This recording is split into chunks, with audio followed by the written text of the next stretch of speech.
ஒரு நல்ல முயற்சி. உண்மையிலேயே இன்றைக்கு நாம் மக்களிடத்திலே செல்ல வேண்டிய ஒரு அவசியம் இருக்கிறது என்பதை நாம் உணர வேண்டிய ஒரு தருணம்.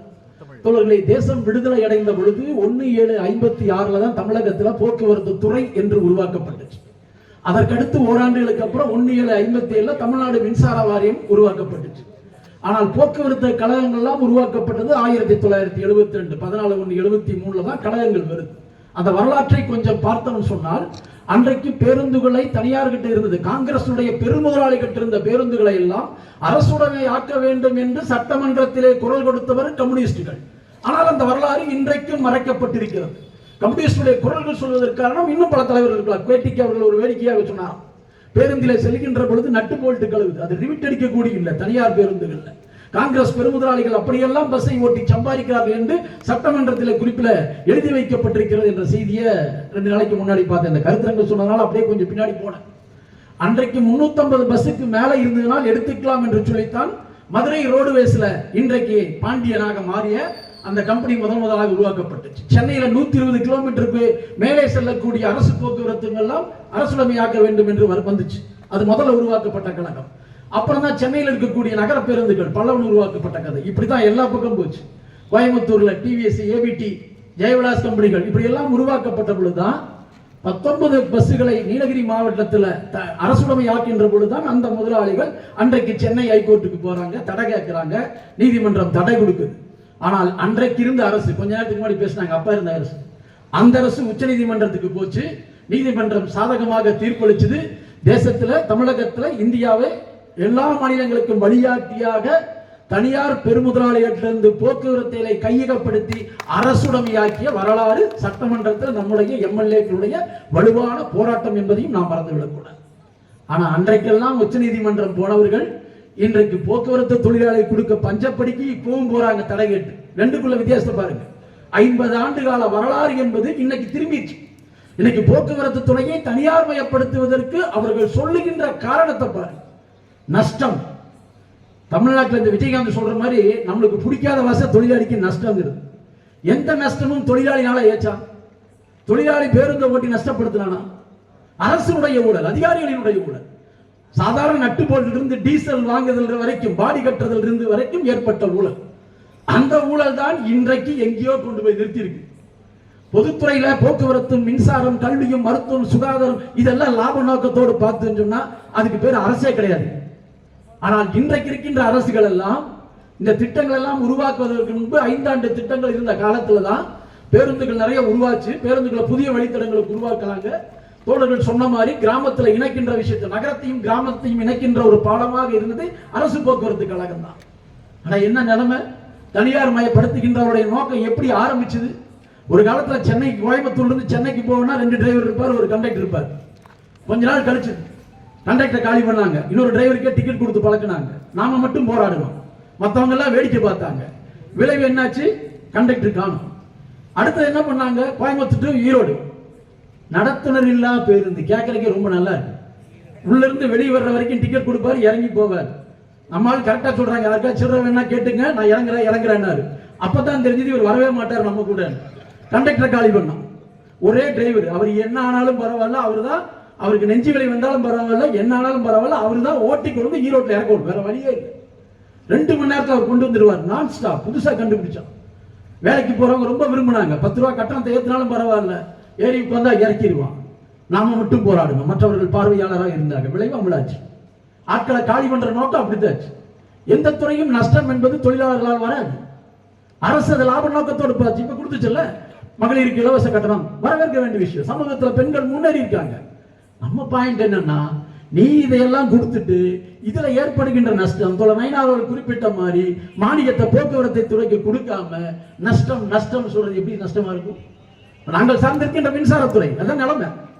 நீங்க எந்த நிறுவனமாவது ஒரு ப்ராடக்ட் இருந்துச்சுன்னா லாபம் கிடைக்கும் இல்லைங்க.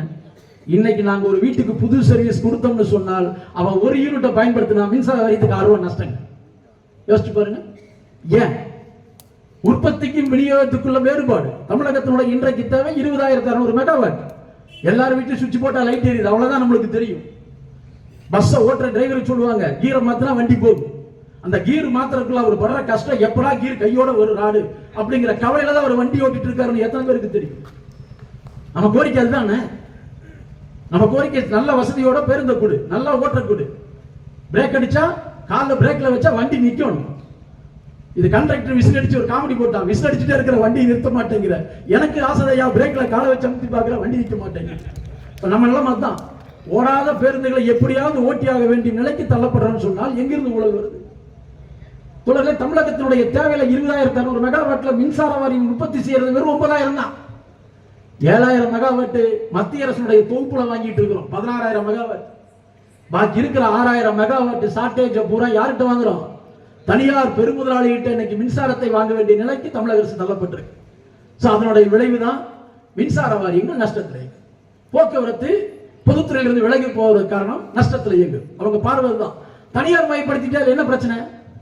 1 மாச சம்பளம் கொடுக்க வேண்டாம், 2 இன்கிரிமெண்ட் கொடுக்க வேண்டாம், 3 பேர் பேட்டா கொடுக்க வேண்டியது அவசியம் இல்லை.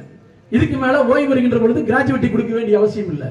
இத்தனைக்கு மேல ஓய்வு பெற்ற பின்னால் சமூக பாதுகாப்பு என்ற பென்ஷனை கொடுக்க வேண்டிய அவசியம் இல்லை. இவ்வளவு லாபம் இருக்கின்ற பொழுது ஆளுகின்ற அரசு, நீங்க இந்த அரசு நம்ம கூட தான் இருக்குது, இது முதலாளித்துவ சோசியலிஸ்ட் அரசுங்க. நம்ம கூடவே இருந்து நம்மளை காலி பண்ணிட்டு போற அரசு.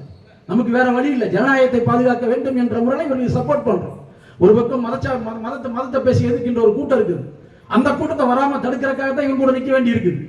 ஆனால் இந்த முதலாளித்துவ சோசியலிஸ்ட் புதுசாக கண்டுபிடிக்கிறான். எதை கண்டுபிடிக்கிறான்? இந்த துறைகளை எல்லாம் நாஸ்தா பண்ண வேண்டும் என்று சொன்னால் தனியார் மையம், தாராள மையத்துக்கு போகும், கான்ட்ராக்டும் அவுட் சோர்சிங் முறைக்கும் போக வேண்டும். அப்படி போனா தான் நாம தொழில் நடத்த முடியும், நாம அரசு 5 வருஷத்துக்கு நடத்த முடியும். அதனாலதான் இந்த 12 மணி நேரம் வேலை என்பது வந்தது. எங்கிருந்து வந்துச்சு? ஐபோன் கம்பெனிக்காரனும் லெதர் கம்பெனிக்காரனும் தமிழகத்துல சென்னையில எனக்கு ஃபேக்டரிக்கு இடம் கொடுக்குறான்.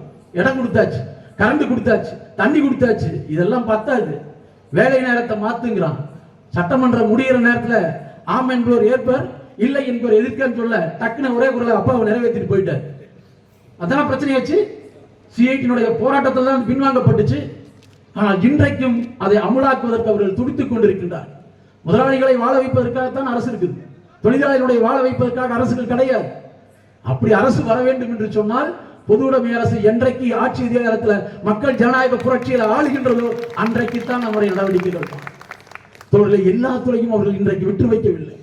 பிஎஸ்என்எல் தொழிலாளி 70,000 பேர் வீட்டுக்கு போனா, இபி தொழிலாளி கவலைப்படல, போக்குவரத்து தொழிலாளி கவலைப்படல. டவர் பிஎஸ்என்எல், டவர் பிஎஸ்என்எல் டவர்ல வாடகைக்கு விடுற மாதிரி விட்டான். ஐடியாவையும் ஏர்டெல்லையும் ஜியோவையும். இந்த ஒட்டகம் இருக்கு பாருங்க, அது கூடாரத்துக்குள்ள 2 கால் முதல்ல வரும். பரவாயில்ல, வெயில் தானே விட்டுருங்க. அடுத்த 2 காலையும் உள்ள வைக்கும், அப்புறம் தலையை உள்ள வைக்கும். உள்ள வச்சதுக்கு அப்புறம் ஒட்டகம் என்ன பண்ணு தெரியுமா? அப்படியே எந்திரிச்சு நிற்கும் கூடாரங்காலி. இப்ப அது மாதிரி தான் ஏர்டெல்ல டவர்ல கொண்டு எல்லாம் மாட்டி வச்சு மொத்தமா சேர்ந்து பிஎஸ்என்எல் முடிஞ்சு வீட்டுக்கு அனுப்பிச்சான். உனக்கு 3G இல்ல, 4G இல்ல, 5G இல்ல. இப்ப 4G கொடுத்து மெல்ல எல்லாரும் பிஎஸ்என்எலுக்கு திரும்பறதுக்கான ஏற்பாடு. ஏன்? ஜியோனுடைய வாடகை கட்டணம் அதிகமாச்சு. ஆரம்பத்தில் நம்மளுக்கு கொடுத்தா இன்கமிங் ஃப்ரீனா, இப்ப வருது கொஞ்ச நாள் கழிச்சுன்னா இன்கமிங் காசு வரப்போகுது. இப்படியான புதிய திட்டங்கள் மூலம் யாரை க்ளோஸ் பண்ணா? பொதுத்துறைகளை காலி பண்ணா. ரயில்வேல கோயம்புத்தூர் இருந்து சீரடிக்கு தனியார் ட்ரெயின் போக்குவரத்துல வரும்போது பேசுறோம்ல, ரயில்வே தொழிலாளி போராடினாங்க. தண்டவாளம் எஸ்ஆர்எம் காலேஜ் நடத்துறவன், யூனிவர்சிட்டி நடத்துறவன் சென்னையிலிருந்து எக்மோல் இருந்து பெங்களூர் போறதுக்கு ட்ரெயினை வாங்கினான். டிரைவரு ரயில்வே தொழிலாளி, தண்டவாளம் ரயில்வே ஸ்டேஷன், ரயில்வே பொட்டி மட்டும் எஸ்ஆர்எம் வாடகைக்கு எடுத்தான். எல்லாத்தையும் கூட்டிட்டு போனான், அனுமதிச்சான். ஒரு சப்பாத்தி 150 ரூபாய். சாதாரணமா சப்பாத்தி 70 ரூபாய் வெளியில கிடைக்கும், வாங்கக்கூடாது, உள்ளதான் வாங்கி சாப்பிடுவோம். கோயம்புத்தூர் டு சீரடி, மதுரை டு சீரடி எல்லாமே இன்னைக்கு தனியாரில் உள்ள விட்டாச்சு. ரயில்வேல வந்தாச்சு, வங்கியில வந்தாச்சு, இன்சூரன்ஸ்ல போராடி பார்த்து தோத்து போயிட்டான். இன்சூரன்ஸ்ல இப்ப போக்குவரத்துக்குள்ள வர்றான். மின்சாரத்துல வந்தாச்சு, ஒரே நாடு ஒரே தேர்தல், ஒரே நாடு ஒரே மின்சாரம். அதான் அதானி பவர் கார்பரேஷன். கன்னியாகுமரியில் சுவிட்ச் போட்டா காஷ்மீர்ல லைட் எரியும். அதானியோட நோக்கம். இவர் தோழர் சொன்னார்ல, அதானி எனக்கு ரொம்ப நஷ்டத்துல போயிருக்காரு. ஒண்ணும் கிடையாது, நஷ்டம் அல்ல, அது மாயம். இன்னைக்கு நம்பர் 1 பணக்காரன். கோயம்புத்தூர் இருக்கிற ஏசிசி சிமெண்ட் விலைக்கு வாங்கிட்டான், எல்லா துறையிலும் கால் வச்சுட்டான். அதானி, அதானிக்கான சௌகரியம் எங்கிருந்து கிடைக்குது? நிலக்கரி சுரங்கள் அதானி கொடுத்தாச்சு. கோல் இந்தியா என்று சொல்லக்கூடிய நம்முடைய அரசுடைய மத்திய அரசு நிறுவனம் காணாம போயிட்டு இருக்குதுங்க. 54 நிலக்கரி சுரங்கங்கள், 1 2 இல்ல, அதானிக்கு கொடுத்தாச்சு. நிலக்கரி சுரங்கங்கள் மூலமாக நிலக்கரியை எடுத்து தனியார் மின் நிலையங்கள் கொடுக்கிறான். இந்திய நாட்டில் மொத்த மின்சார உற்பத்தியில 56% தனியாரை நம்பி இருக்கிறது. நேற்று பத்திரிகையை பார்த்திருப்பீங்க, வங்கதேசத்துக்கு நாங்கள் கரண்ட் கொடுக்க மாட்டோம் என்று அதானி சொல்றார். 9,500 மெகாவாட் போயிட்டு இருக்குது வங்கதேசத்தில். கிட்டத்தட்ட 1,800 கோடி ரூபாய் கொடுக்கணும். அந்த கம்பெனிக்கு கொடுக்காதனால நாங்கள் 14ஆம் தேதிக்கு மேல கரண்ட் கொடுக்க மாட்டோம்னு சொல்றோம். நாட்டில் தனியார் மயம் வந்து அதிகப்படுத்தி அரசு தன்னுடைய பொறுப்பை கைகழுவி தனியார் மின் உற்பத்தியாளர்களை ஊக்குவிச்சேன்னு சொன்னால் தமிழ்நாடு என்ன ஒரு நாள் சாயந்தரம் கரண்ட் பில்லு கட்டல, கரண்ட்டுக்கான காசு கொடுக்கல அரசு அப்படின்னு சொன்னால் மெயினா ஃபண்டை உட்காந்துருவான். நம்ம பழைய ராந்திர விளக்கு தீப்பந்தத்தை தேடி எடுத்து ரெடியாக வச்சுக்கோம். அந்த நிலைமைக்கு நம்ம தள்ளுகின்ற ஏற்பாடு என்பது இன்னைக்கு வந்தாச்சு. அதுதான் புதிய புதிய திட்டங்கள். 4 நாளைக்கு முன்னாடி ராம்தாஸ் ஸ்மார்ட் மீட்டரை கொண்டு வர வேண்டும், தமிழகத்தில் ப்ரீபெய்டை கொண்டு வரனார். என்னன்னே அவருக்கு புரியாம பேசிட்டு இருக்க. அவர் கண்டிப்பா கான்டாக்ட் எடுத்து எடுத்துருவார். ஸ்மார்ட் மீட்டர் வந்துச்சுன்னு சொன்னால் ரொம்ப மோசமான நிலைமை வரப்போகுது. அதுல என்ன சொல்றான், ஸ்மார்ட் மீட்டர் திட்டத்தை புகுத்தது சொன்னா இந்த லைனு என் பாட்டம் போட்ட லைனு, ஈபிக்கார முன்னாடி போட்ட லைன், 50 வருஷத்துக்கு முன்னாடி போட்ட லைன், இந்த லைன்ல தனியார் உற்பத்தியாளர்கள் கரண்ட் விடுவான். ஒரு கம்ப்யூட்டரை வச்சு உட்காந்து வேலை செய்யும். அவன் எடுத்துக்குவான், அவன் மீட்டர் மாட்டுவான். யாருக்கு கரண்ட் கொடுக்கணும் யாரு தீர்மானிக்கிறது? அந்த முதலாளி தீர்மானிப்பான். இந்த வீட்டுக்காரர் ஒரு 1000 யூனிட் மாசம் யூஸ் பண்றாரா, இவருக்கு கரண்ட். பக்கத்துல நான் யூஸ் பண்ற 200 யூனிட் தான் எனக்கு கரண்ட் கொடுக்க மாட்டான். அவனுக்கு தேவையில்லை. அதிகமாக மின்சாரத்தை உபயோகிக்கின்றவர்களுக்கு தனியார் முதலாளி கரண்ட் கொடுப்பான். சட்டத்தில் சொல்லுது. நுகர்வோரை தேர்ந்தெடுக்கின்ற உரிமை அந்த கம்பெனிக்காரனுக்கு இருக்கு. ஸ்மார்ட் மீட்டர் மாட்டியாச்சு, சந்தோஷம்.